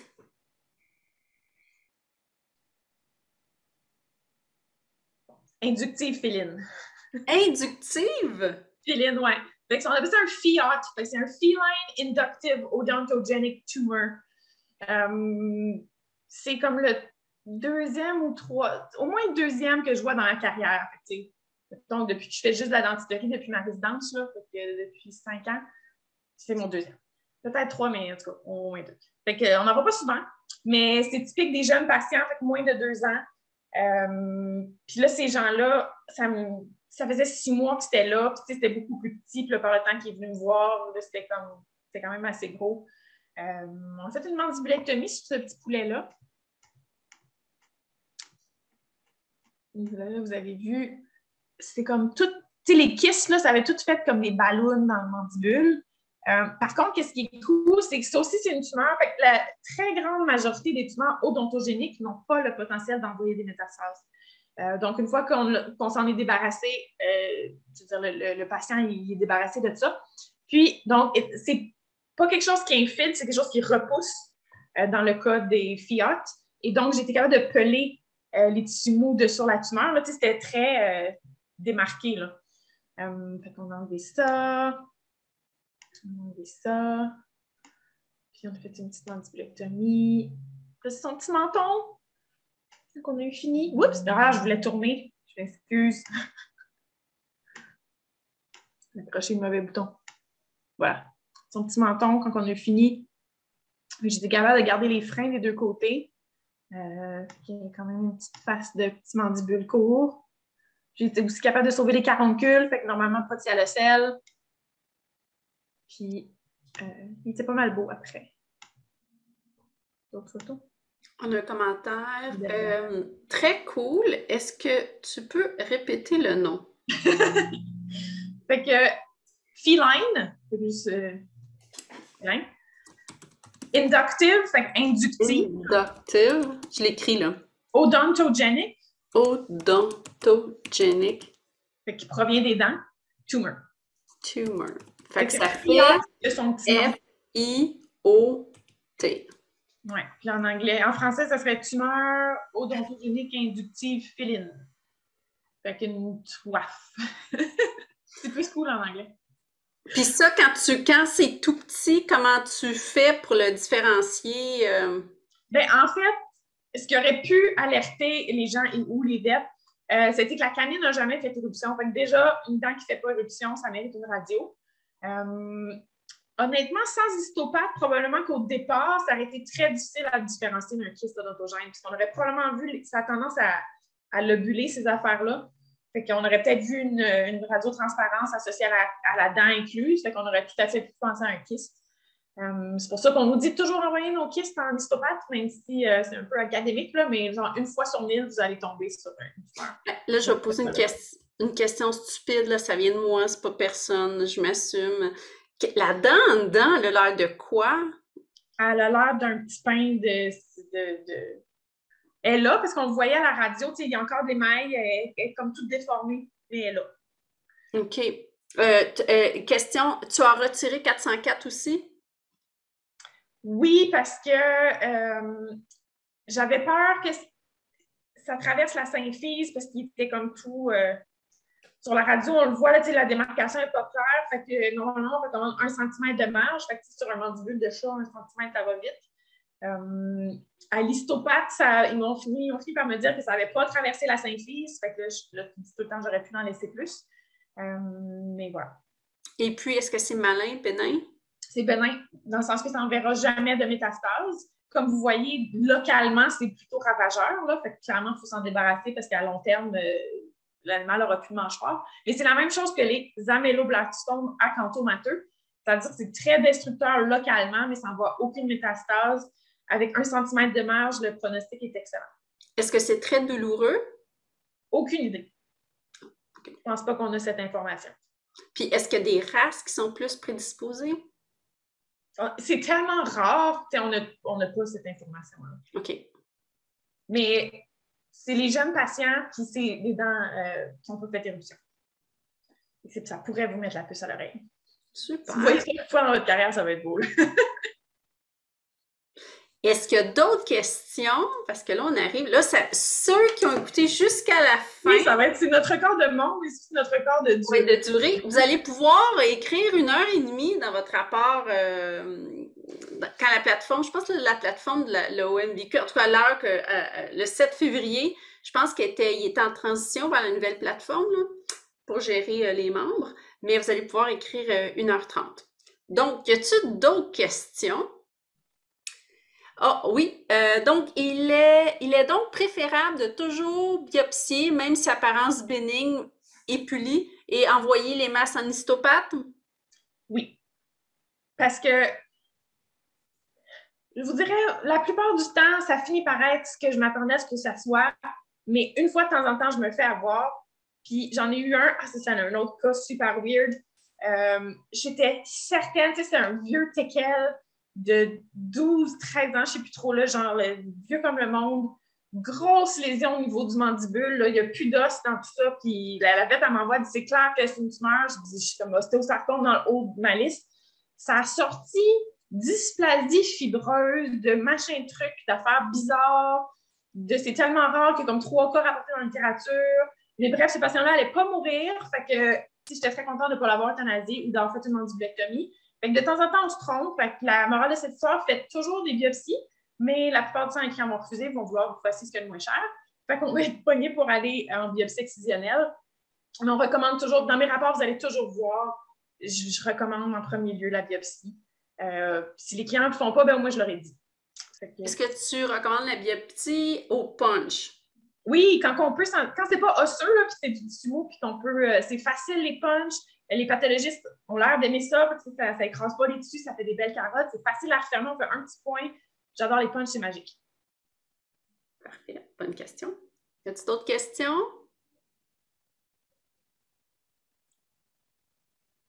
Pour l'instant, c'est beau. Alors, je crois que je vais commencer le mot de la fin. Juste un petit rappel, donc la prochaine séance, le prochain webinaire, je vous rappelle le 7 mars, 19h, même heure, même poste. Je vais vous envoyer l'invitation d'ici mercredi, jeudi, et la thématique va être les résorptions dentaires, chat et chien avec Dr. José Marcoux. Et vous allez avoir l'enregistrement de ce soir. Donc, si vous voulez le partager, il n'y a pas de problème. C'est gratuit. Puis, si vous avez des idées de sujets, on va faire ça la prochaine fois. Le mois passé, on a fait voter les gens. Donc, si vous avez des sujets là, que vous direz, on a aussi pensé, éventuellement, on l'a fait une fois, mais impliquer les techs qui avaient beaucoup aimé ça. Si vous avez des sujets naturellement qui se font par webinaire, là, le positionnement, ça revient souvent, mais c'est un petit peu, en tout cas, je ne sais pas si José, tu as une idée, mais c'était, si on peut faire quelque chose par webinaire, ben envoyez-nous un courriel. Dans l'infolette, vous allez voir l'adresse courriel de José. Le mien, ben, je pense que vous pouvez me trouver assez facilement. Je pense dans le groupe vétérinaire du Québec, je suis l'admin, donc vous m'envoyez un messenger. En tout cas, peu importe des signaux de fumée, je suis scout, je lis les sémaphores. Fait que s'il y a si vous avez une idée, vous nous l'envoyez. Là, on a un commentaire ici. On a un sujet ici, optimisation du temps lors de soins dentaires. Oui. Oui, les blocs dentaires. Ah, ça, les blocs, ça revient toujours. J'ai essayé en Zoom une fois, ça a été comme un peu tragique. Oui, ça a été. Oui. La problématique avec les blocs dentaires, c'est, je pense qu'on n'a pas des super beaux visuels pour les montrer, hein? Je peux parler de pourquoi, de comment ils fonctionnent, lesquels, qu'est-ce que ça gèle, ça, il n'y a pas de problème. Je ne peux pas tant vous montrer à les faire en Zoom, puis j'aurais tellement peur de mal me faire comprendre puis que vous blessiez quelqu'un. Ça ne me tente pas, mais on peut discuter des blocs, comment, pourquoi. Il y a des nouvelles recettes, il y a des nouvelles modes aussi. Oui, dans il y avait beaucoup. On peut faire. On peut pas. C'était un vrai Ricardo le soir qu'on l'avait abordé. Tu avais beaucoup de mélange, là. Donc, ben écoutez, merci à tous. Je suis vraiment impatée. Vous êtes encore 44 à présent. Et puis, ben, José, tu as plein de gens qui disent merci. Tu es vraiment généreuse de ton temps. Tu fais ça gratuitement en plus. Puis, tu vas être au congrès de la MVQ. On va en reparler au mois de mars parce que ça va arriver en avril. Donc, merci à tous. Personne, je vais faire une présentation en personne. J'ai jamais fait ça. Écoute, je t'ai jamais vu en vrai, José. C'est incroyable. Un jour, on va aller prendre une bière ou en tout cas quelque chose ensemble. Je vous embrasse tous. Il y en a plein parmi vous. Je connais personnellement et je m'ennuie. Je vous souhaite vraiment, lâchez pas, je vous souhaite une fin de je sais pas trop quoi, de déconfinement, de pandémie, en tout cas. Faites attention à vous et puis merci, je vous embrasse. À la prochaine.